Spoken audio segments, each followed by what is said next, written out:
Good evening. There are very few of us who in our lives will experience ever killing another human. There is some footage that has emerged on Telegram channels today of a Russian DRG group, a Sabotage and Reconnaissance group. And the footage is brutally violent. I'm not going to show it at all, but I just want to comment a little on it, as it's just such an eye-opening piece of footage to watch as we sit wherever it may be, safely removed from war, to contrast that while it might be your afternoon and you're having a cup of coffee and reading a book, that there are people being killed in the most brutal manner and people performing those tasks. The group, the DRG group, are operating reportedly deep in the area of Ukraine, where these are Ukrainian-controlled areas. So this is around the area of SUMY and Chernigov, up in the northeastern area of Ukraine. And I believe this must be the case because the footage is primarily of wooded roads, so small, perhaps single lane roads through densely wooded areas, and there is a group of, I believe it's 5 men in the Russian group, and the video footage is of civilian vehicles. I think in almost all of the cases, civilian cars and vans driving and being ambushed by the DRG group. The victims are Ukrainian soldiers. While they are civilian cars, they are not civilians in them, and that is very clear in the video. The video shows the ambush attacks as these cars drive by. Some of them at speed. I imagine driving along at 100 kilometers an hour or more. Some of them appear to be moving quickly, but they are, and their drivers are incapacitated very quickly by what appears to be sort of, I think it's an enfilade where there may be shooters on either side of the road, or multiple shooters involved. And then the workman-like approach taken to dealing with the stopped vehicles. As they approach the vehicles, they continue to fire. They're taking no chances with there being survivors from the first onslaught of the hail of bullets while the car is driving. They then open doors and continue to fire shots to ensure that everyone inside is dead, and then go through, pulling the bodies out, going through their pockets and things, looking for information. I'm sure. It was something that in all of the footage that I watched over the course of this conflict, it was quite chilling to see and to know this is happening, no doubt on both sides, and this happens in all wars. But it's not often that you get this sort of footage to see exactly how it happens and how it operates. And I think it is a good reminder for all of us that there is a war going on, real brutal activity going on there. Anyhow, I will cover off a few news points around what's happening in Ukraine, and then we'll get to the daily Battlefront update. The Ukrainian defense minister, the new one, Rustem Umerov, his video has emerged of him giving his maiden speech at the Verkhovna Rada, the Ukrainian government, and it was a very strange video in a large room, a large governmental room. So ministers could sit in there. I imagine it seats hundreds of people. If you imagine a large building or theatre-sized room, and there would have been 100 people in there, and almost all of those people seemed to be in their own conversations. And down the front at the speaker's lectern, he was speaking. I don't speak Ukrainian, so I don't know what he was saying, but it didn't appear as though anyone in the room was paying any attention to him whatsoever. Now, I hadn't seen footage of his predecessor, Reznikov, so I don't know if he commanded more sway in that government or not.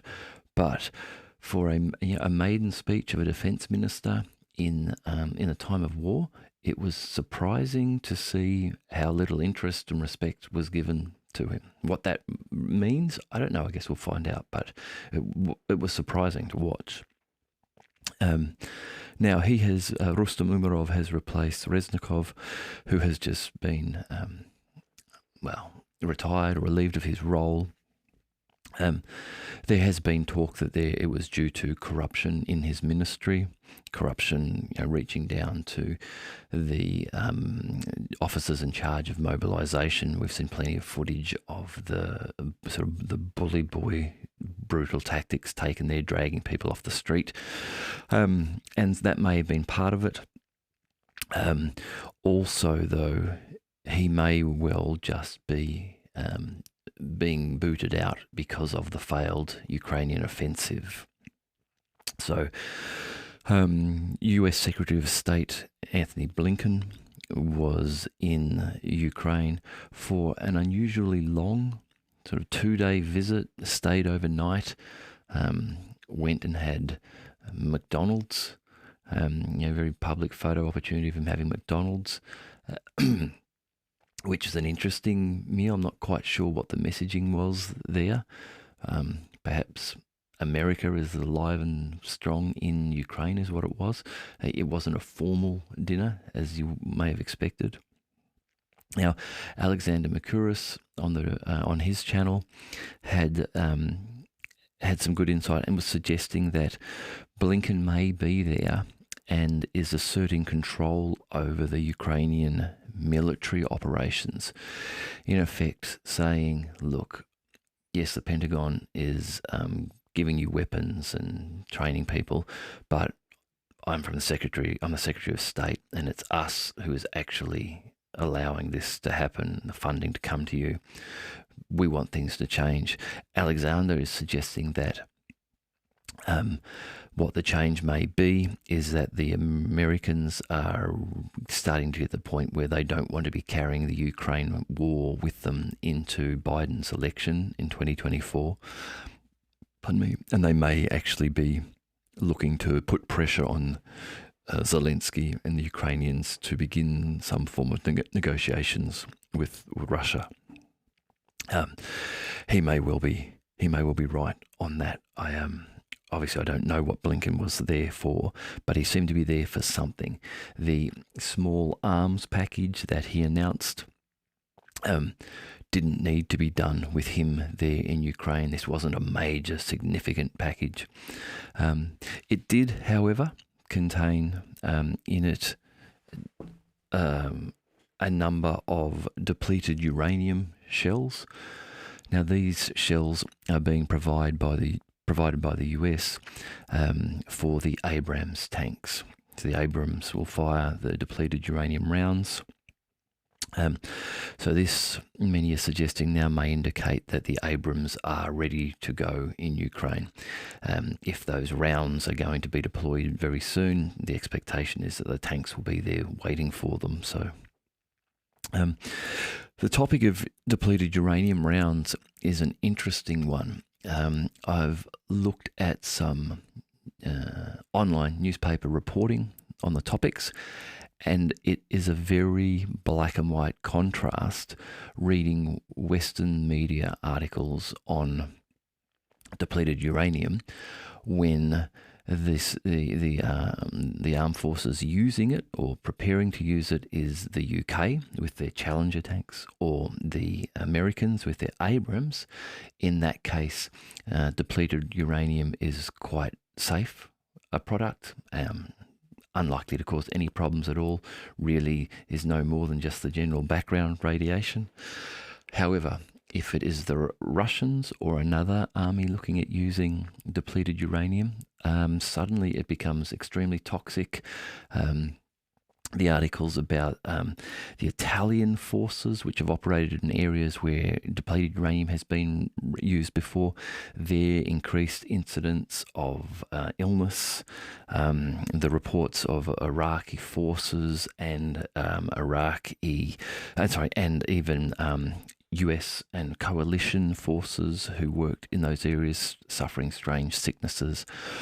I actually know someone who worked as a part of a cleanup crew in Iraq, cleaning up destroyed Iraqi tanks, cleaning the bodies out, stripping equipment out of them, and he has some weird health issues which he believes is due to contamination during that period of time. So yes, not only the Abrams but the Challengers. Now, speaking of the Challenger 2s, reporting coming out just now as I'm doing this report is that the second Challenger 2 has been destroyed in Ukraine. The acting governor of the Zaporozhye region, Yevgeny Balitsky, announced on Rostova 24 TV that the destruction of a second Challenger 2 tank in the Zaporozhye region has occurred. At this stage, there is no video or photographic evidence that I've been able to find to confirm this. So, while I have no real reason to disbelieve this, we've already seen confirmation of one.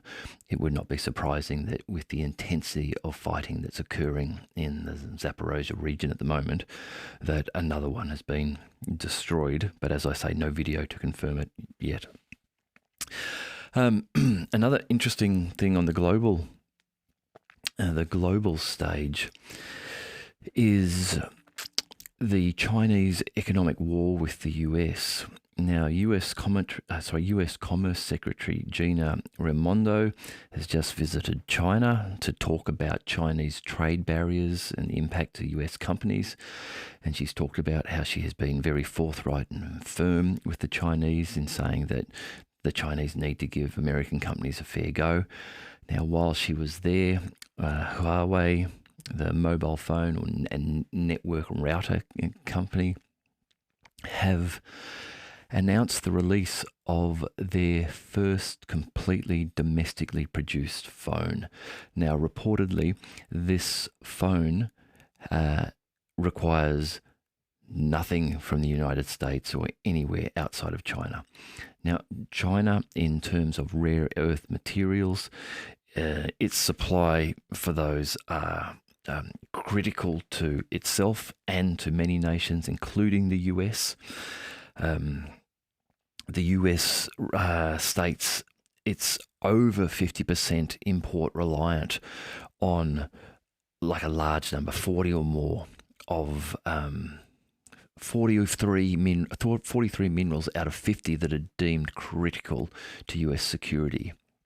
So for 43 of those 50 minerals, the US gets more than 50% of its supply from overseas. Now, in April of 2023, China put on export controls on gallium and germanium. Gallium, I believe it is, the US does have gallium in the ground, but it doesn't have an established mining industry around it to be able to take it out and process it and use it. So I think there would be some delay before they could use that. So this is on two fronts here. The Chinese production of rare earth minerals, which are being shut off to the West, is a challenge for the West, particularly in the production of high-end electronics, night vision equipment, that sort of thing, manufacturing of computer chips. But also now this new phone, Chinese domestically produced phone, high-end phone, no reliance on, I believe it goes right through, no reliance on any patents or anything to do with the US. So, the Chinese can effectively now say, well, we can step away from iPhone, even step away from Android. We are not reliant on you at all. Yet the Americans are still heavily reliant on Chinese supplies of these rare earth minerals. The Russian Foreign Minister, Sergei Lavrov, has just arrived in India for the G20 summit. Now, both Russian President Putin and Chinese President Xi Jinping have declined attending the summit. Now, unlike South Africa, where President Putin didn't attend the BRICS conference, and that was in part because of an international court arrest warrant for him. South Africa is a member of that, adheres to that. Now, I don't know if they actually would have tried to arrest Putin, but anyhow, India, I don't believe is similar. I think that Putin has, much like Xi, decided not to attend and deny Biden the ability to meet with them, and deny Biden the ability to be at a summit with them, and then have them deny that, and him then play them up as the bad guy for not wanting to meet with him. I think that snub is an indication of how Russia and China are seeing institutions like the G20 and the G7 as being less important now as BRICS grows in its membership and its and its power as well. You can imagine that very soon any desire to be in the G7 will fade away. The need to be in the G20 won't be as important as the BRICS is where China and Russia will be focusing their energy.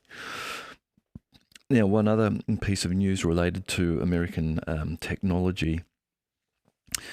A US hypersonic missile test has been delayed. So it's been revealed that the Pentagon has postponed the testing of its long-range hypersonic weapon, the LRHW, due to pre-flight checks. The test was scheduled to occur in Florida and would have involved firing the weapon eastward out into the Atlantic Ocean, but it was delayed for unspecified reasons.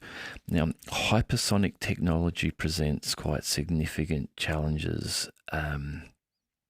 due to the nature of what you are trying to achieve here. So hypersonic speed is considered to be more than Mach 5. So Mach 5 is about 3,800 miles per hour, or over 6,100 kilometers per hour. So that's like from getting roughly, I think that's from getting from, say, New Zealand to the west coast of Australia. I think that's about 6,000 kilometers in an hour. That's lightning fast. And that speed at 6,000 kilometers an hour puts them out of the intercept range of things like a Patriot missile system. I think a Patriot missile system can go maybe to about 4,500. So it can intercept an incoming missile that's traveling up to 4,500, maybe 5,000 kilometers per hour. But at over 6,000 kilometers per hour, these hypersonic missiles are too fast. However,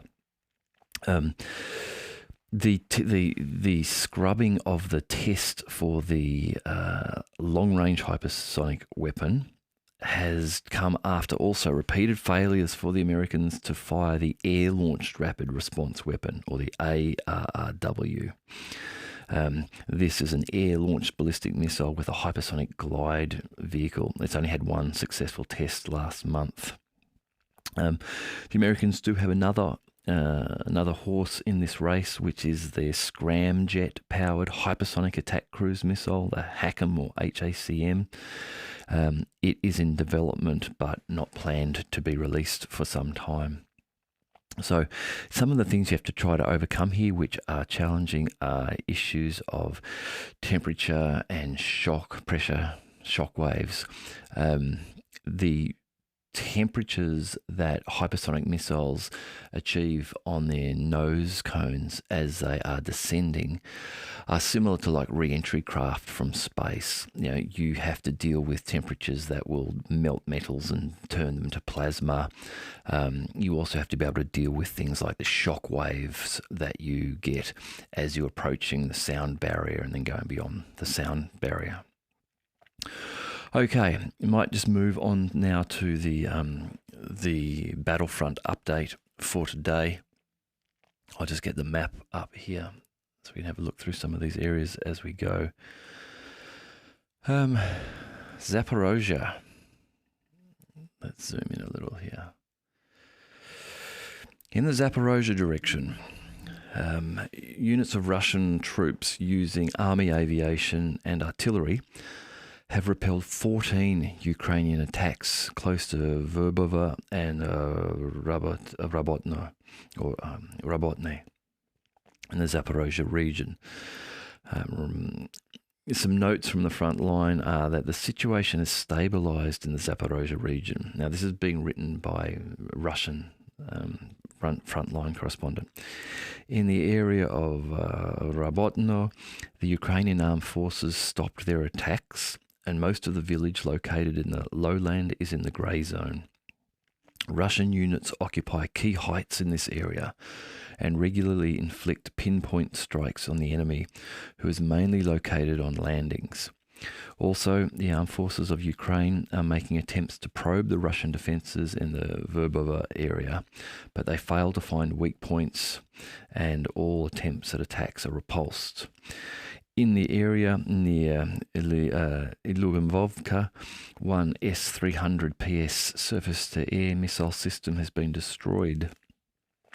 The Ministry of Defence reports that the enemy losses were up to 110 Ukrainian servicemen, 2 tanks, 4 infantry fighting vehicles, 2 armoured fighting vehicles, 3 motor vehicles, 1 M109 Paladin self-propelled artillery system, and 1 US-manufactured M777 artillery system, 1 Gvozdika self-propelled artillery system, a UK-manufactured FH-70, an M-Star-B and D-30 howitzers, as well as 1 Bukovel air defence electronic warfare station for detecting unarmed aerial vehicles, larger drones, and blocking their control and navigation channels.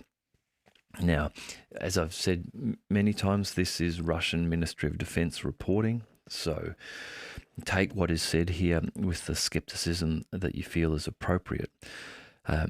But if this reporting is anywhere near accurate, then what we are seeing here is a continued solid attrition of artillery in this area.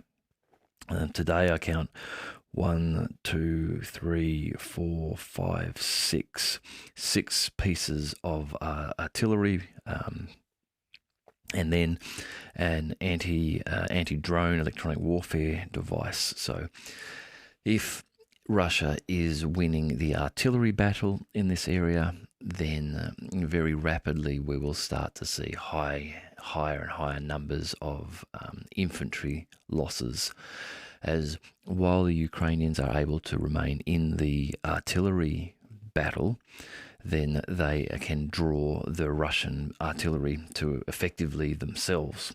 Once they start to lose Ukrainian artillery pieces, the Russian artillery then becomes free to focus more on infantry. Moving then to the Donetsk region. So Donetsk here and Bakhmut up here north of Donetsk. In Donetsk region, units of the Yug group of forces, in cooperation with aviation and artillery, have successfully repelled 9 attacks by Ukrainian assault groups close to Kleshchiivka, Andriivka and Khimki. Again, some frontline reporting here. In the Artyomsk region, so Artyomsk is the Russian name for Bakhmut, In the Artyomsk direction, the enemy changed tactics. Now the armed forces of Ukraine are trying to cling not to the outskirts of Kleshchiivka, but to Andriivka, which is located a little to the south. Despite the fact that the Ukrainians use large forces, they do not succeed in advancing in this area. But the situation in this direction is not easy because the Ukrainians roll one wave of attacks after another and very actively use artillery. Another American Bradley fighting infantry vehicle was destroyed in the Kurdyomka area in the Artyomsk direction. At the same time, our fighters note that the Ukrainians are changing tactics, making offensives from 4 to 6 in the morning when it starts to get light, which creates problems for thermal images. So this makes sense. You would be looking for any advantage you can get. So if you can get attack at a period of time when the light is difficult, when people might be using thermal imaging equipment, which is then perhaps at its lowest value to you, makes perfect sense to be attacking at that time. The Ministry of Defence reports that field ammunition depots of the 3rd Assault and 79th Airborne Assault Brigades of the Ukrainian Armed Forces have been destroyed close to Krasnoye and Novomykhailovka in the Donetsk People's Republic.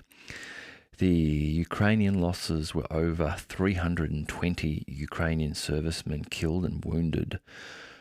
Again, the Ministry of Defence claims the way that they are able to report on the losses of servicemen killed and wounded is by intercepts that they make to Ukrainian communications. I can't really confirm or deny if that is how they get these numbers, but that is what they have stated as being the way that they do report on these numbers of Ukrainian losses. 320 in this area, Donetsk area today. This has been, between Bakhmut and Donetsk, has been the heaviest area of fighting for the last couple months. Also, 1 tank, 2 infantry fighting vehicles, 12 motor vehicles, 1 Polish manufactured Krab, and 1 Gwozdika self-propelled artillery system, 2 D-30 howitzers and 1 D-20 gun destroyed.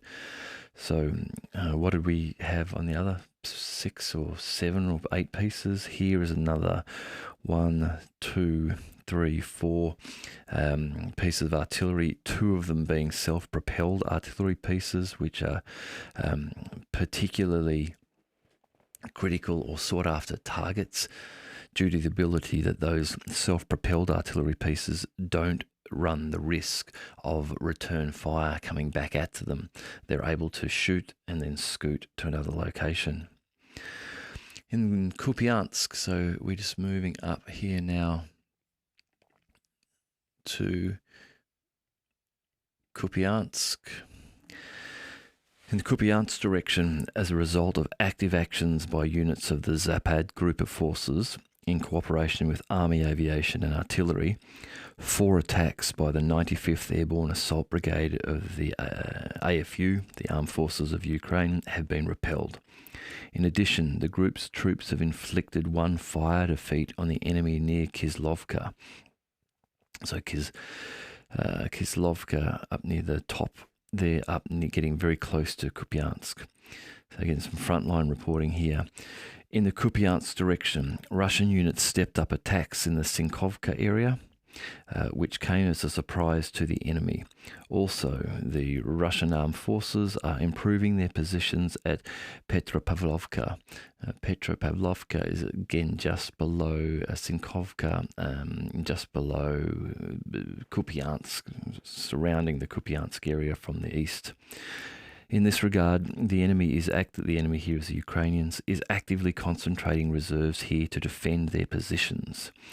It is reported from the field that heavy fighting is taking place near Novogorovka, where artillery is actively working on both sides.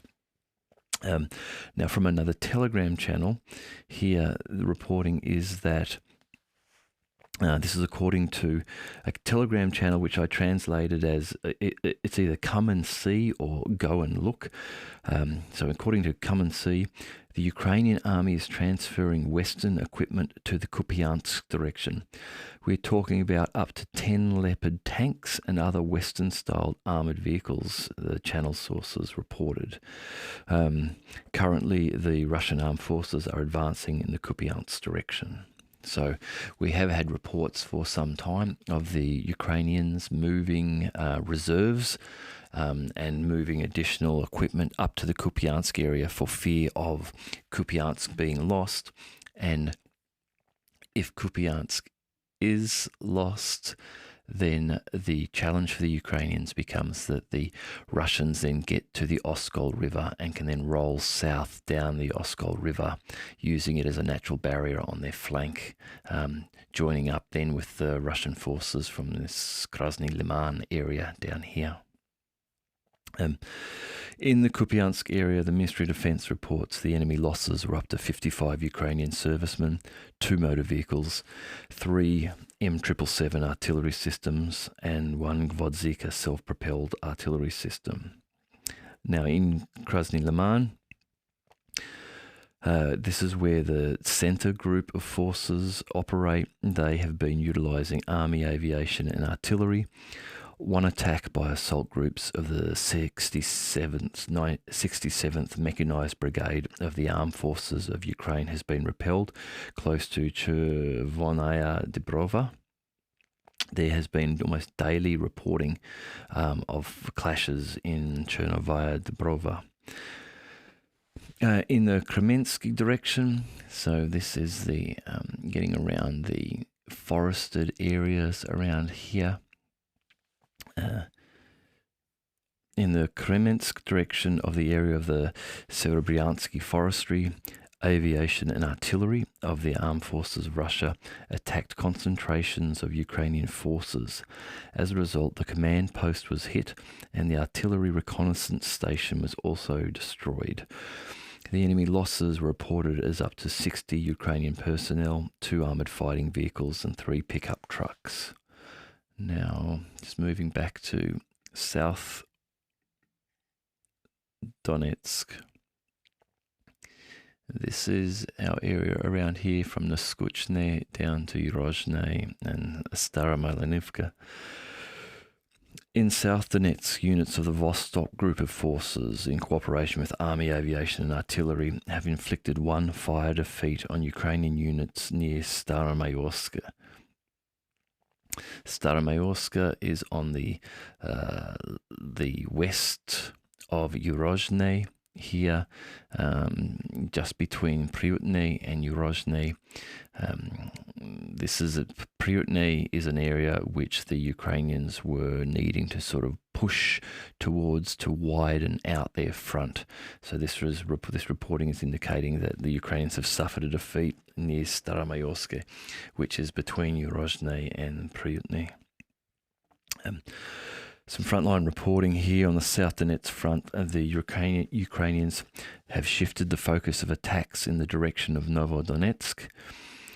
Novodonetsk is to the east of Urozhne. Again, we spoke about how this is the other option for the Ukrainians, is to attempt to widen this pointed front either to the west to Priutne or to the east to Novodonetsk. So the reporting is that the Ukrainians have shifted the focus of attacks in the direction of Novodonetsk, but also suffer losses. It is reported that about 30 armoured vehicles were destroyed and knocked out.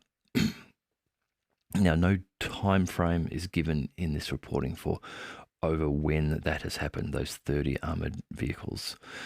According to some information, the main striking forces of the armed forces of Ukraine in this area are running out. A little bit more just on this area. In the South Donetsk region, the enemy continues to attack in the direction of Novodonetsk from the side of Harvest. Harvest is the Russian name for Urozhne, or Urozhne translated means harvest. On the path of the Ukrainians is the Shatanka River, which interferes with the Ukrainians when trying to attack. All attempts to approach the western outskirts of the village are thwarted by Russian artillery. At the same time, the Ukrainians are pulling additional reserves into the area and are also actively using cluster munitions. In addition, one enemy attack has been repelled near Novomairovsk, as well as the actions of 2 Ukrainian sabotage and reconnaissance groups have been suppressed. So I believe the Ukrainians call their sabotage and reconnaissance groups SRGs. The Russians, the ones that I started tonight's report about, they refer to them, I think, as DRGs, but I think it's the same. They have the same mission. The enemy losses in this area, in southern Donetsk, were reported to be up to 180 Ukrainian servicemen, 2 armoured fighting vehicles, 5 motor vehicles, 1 Polish-manufactured Krab self-propelled artillery system, 2 D-30 howitzers, and 1 Giatsant B gun. Getting to the end of these areas now, in Kherson, the enemy losses were up to 25 Ukrainian servicemen, 2 motor vehicles, and 2 M777 artillery systems. In addition, 3 Ukrainian sabotage and reconnaissance groups from the 126th Territorial Defence Brigade have been destroyed on the Pereyaslawski Island. I'm not exactly sure where that island is, but I'm guessing that it is one of the islands in the Kherson region. If I just bring this over here, bringing the map up for those who may just be listening and not watching. So this is Kherson city here, just to the west of the Antonovsky Bridge, and you can see these island areas on the Dnieper from south of Kherson, and reaching right up through the river here, Lvov and Kazachi Lahiri, all these islands. So it may possibly be one of these that they're referring to. Overnight in Odessa, the Izmail and Kilia ports are reportedly almost destroyed.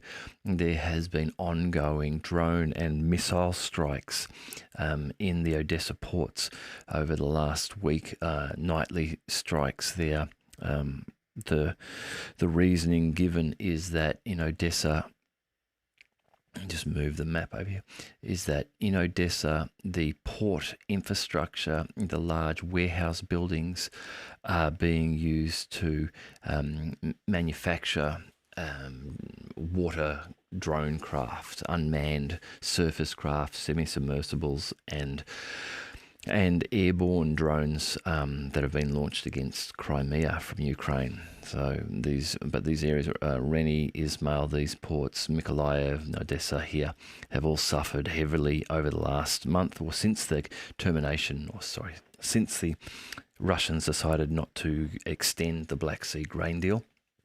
The ports have undergone very heavy missile and drone attacks. Finally, Ukrainian drone attacks on Moscow continue. Tonight, a drone was shot down in the Ramenskoye area near Moscow. These are also happening with almost daily regularity.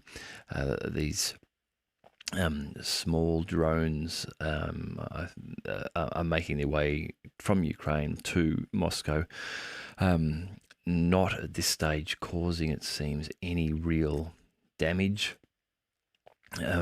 Some damage to some high-rise buildings, but not. I don't think they're having the political impact that the Ukrainians may be wishing they would have. I don't think that they're really putting pressure on Putin from his constituency. From the reporting I've heard and what I read in Telegram channels, it seems more than likely it's having the opposite effect and is strengthening the resolve of many of the Russian citizens to support the conflict against Ukraine. Apologies for my voice. I'm just getting over a good chest cold. That I think I'll leave it there for tonight. thank you very much if you've watched it this far. I hope you're enjoying the reports. I'm going to put one together tomorrow and over the weekend, which I will look to review some of the hardware that we've seen in this war, kind of from the ground on up, looking at, pardon me, looking at some of the more interesting pieces of equipment that have been used, some of the complex and interesting landmines that are in use, some of the mortars and how mortars are aimed and are fired, and slowly, I would imagine over a couple of episodes, working our way right up to the jets and that sort of thing at the top. But anyhow, I'm looking forward to doing that. I hope you guys will enjoy it once I've done it. Talk to you soon.